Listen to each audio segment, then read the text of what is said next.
Alright, in this video we're going to diagnose a bad inner tie rod. This is going to be an easy diagnosis where you could do it at home.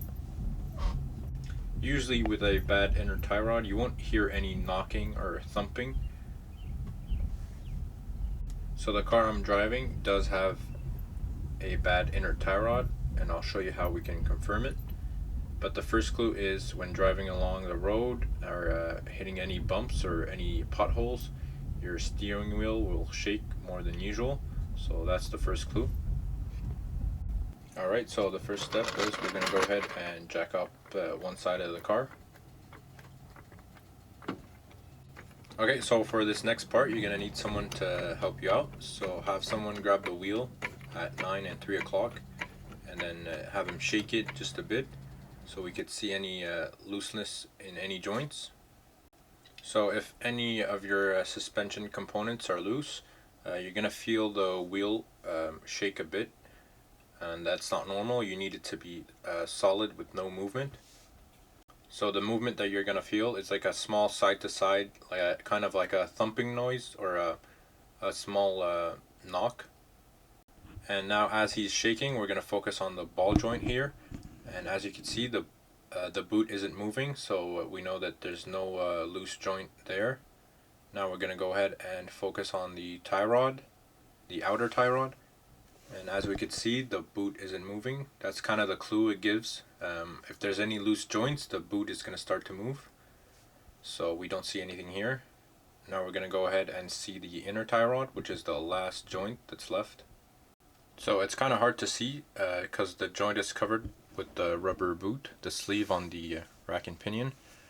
So to confirm it, you want to grab the inner tie rod and put some weight on it, which is trying to pull it down to mimic like a good joint.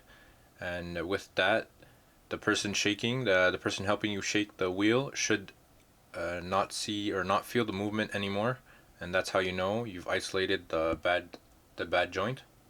Okay, now since the inner tie rods are attached to the rack and pinion, the rack and pinion could also be loose. So to confirm that, we're going to go to the other side, the right side inner tie rod, and do the same thing. So we're going to put some weight on it, pull it down, and have the person helping you shake the wheel again.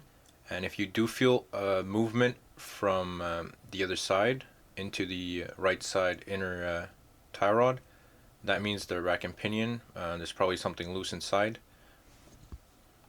And that's the difference. That's how you would diagnose a bad inner tie rod or the whole rack and pinion. But in this case, I didn't feel any movement going across, so we're just going to change the inner tie rod. But in this case, I'm going to change both since I'm going to do it all in one shot. Okay, now here's the same joint, the inner tie rod without the boot, so you could see the joint moving as I shake the wheel.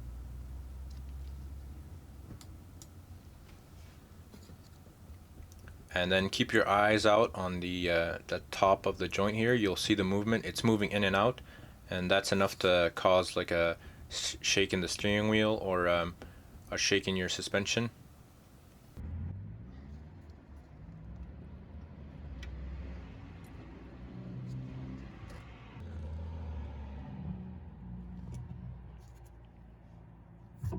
Now here's a closer look with the rubber sleeve removed and the outer tie rod.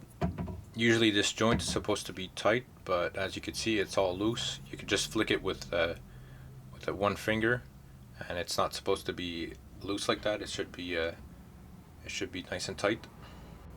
And keep in mind that this movement is amplified because of the weight of the vehicle and the torque of the wheels when you accelerate. And now a closer look at the old one, the old bad one. As you can see, there's no resistance at all. I could just turn the joint freely with one hand. And that's how you know this is a bad one, and you don't want that in your car. And now we're going to compare it to a new good one, like this.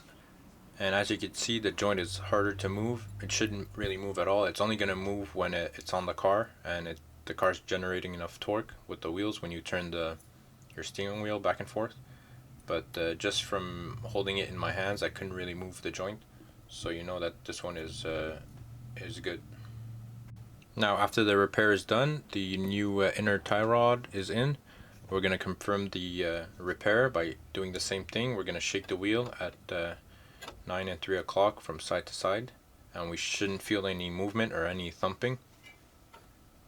The slight movement that you feel is just from the steering wheel moving slightly from side to side, but it should lock at some point, and that's the only movement you should feel. It shouldn't feel like a thumping or a knocking noise at all, and that's how you know you fixed it.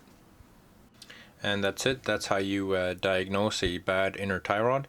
I'll put a link in the description below for the video. I'm going to put out a video on how to use the inner tie rod tool, or if you want to see the video on the procedure to changing out your inner and outer tie rods, I'll link in the description too. And I'll see you guys next time. Peace. So if you have any comments or questions, leave them in the comments below. Make sure to like and subscribe for more videos like these, and I'll see you guys next time.